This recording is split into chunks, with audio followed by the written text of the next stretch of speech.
Bonjour, j'espère que tu vas bien. Il y a des personnes chez qui tout semble toujours fluide. Leur maison est bien rangée, leur vie paraît simple, elles ont toujours de l'avance. Et toi tu te demandes mais comment c'est possible? Elles n'ont pas l'air stressées, elles ont l'air d'avoir toujours un coup d'avance, comme si tout était sous contrôle, sans effort.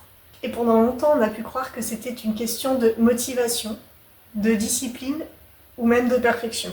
Mais en réalité, ce n'est pas qu'elles font plus que les autres. C'est surtout qu'elles laissent beaucoup moins le chaos entrer dans leur quotidien. Déjà, elles évitent l'accumulation invisible.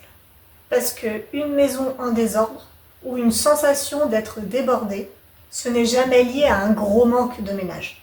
C'est lié à de toutes petites choses qui s'accumulent sans s'en rendre compte. Un objet posé temporairement qui reste pendant des semaines, un courrier qu'on a mis de côté pour plus tard, et une tâche qu'on repousse parce qu'elle ne prend que 2 minutes mais qu'on ne fait jamais. Et petit à petit, tout ça, ça crée une charge invisible. Le débordement commence rarement par quelque chose de spectaculaire. Il commence dans tout ce qu'on ne traite pas immédiatement. Ces personnes réduisent aussi énormément les décisions inutiles. Et ça, c'est un point très important.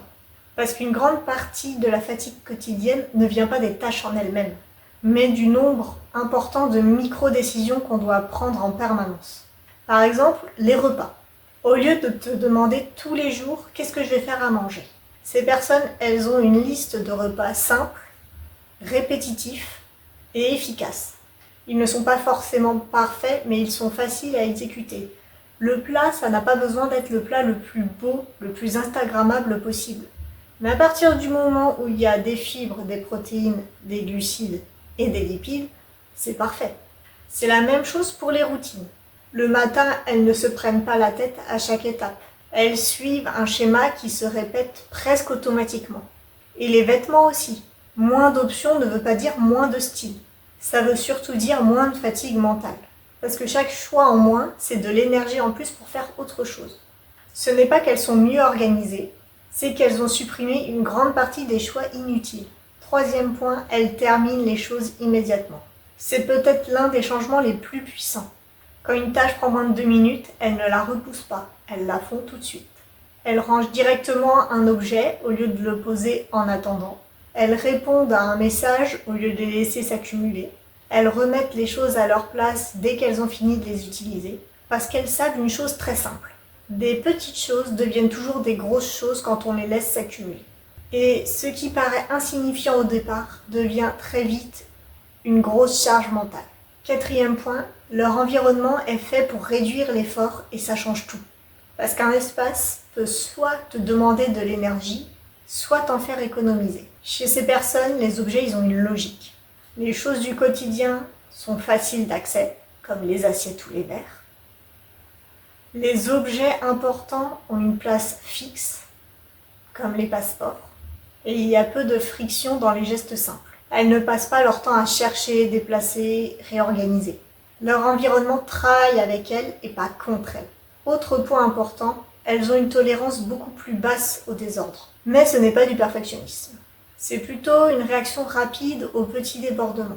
De cette façon, un objet qui traîne ne devient pas normal. Et une tâche en attente ne reste pas des jours. Elles agissent plus tôt et pas plus parfaitement. Parce qu'elles savent que le désordre n'arrive jamais d'un coup. Il commence toujours petit à petit. Et il y a quelque chose de plus subtil encore. Ces personnes ne cherchent pas à tout contrôler. Elles cherchent surtout à éviter des frictions inutiles.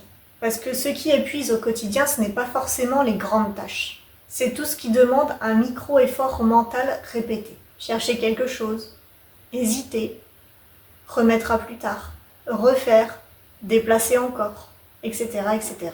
Tout ça, ça semble petit, mais accumulé, ça crée une sensation permanente d'être débordées. Et au final, leur secret, ce n'est pas qu'elles font plus, c'est qu'elles ont supprimé une grande partie de ce qui leur prend de l'énergie, sans qu'elles s'en rendent compte.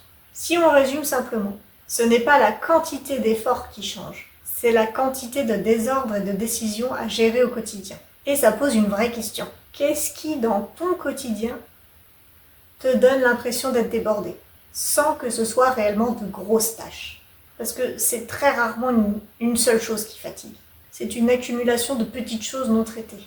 Et peut-être que la vraie question n'est pas comment être plus organisé, mais qu'est-ce que je peux simplifier pour enlever du bruit dans ma vie. J'espère que ces conseils pourront t'aider à être moins débordé et te soulager. Porte-toi bien et à dans 2 semaines.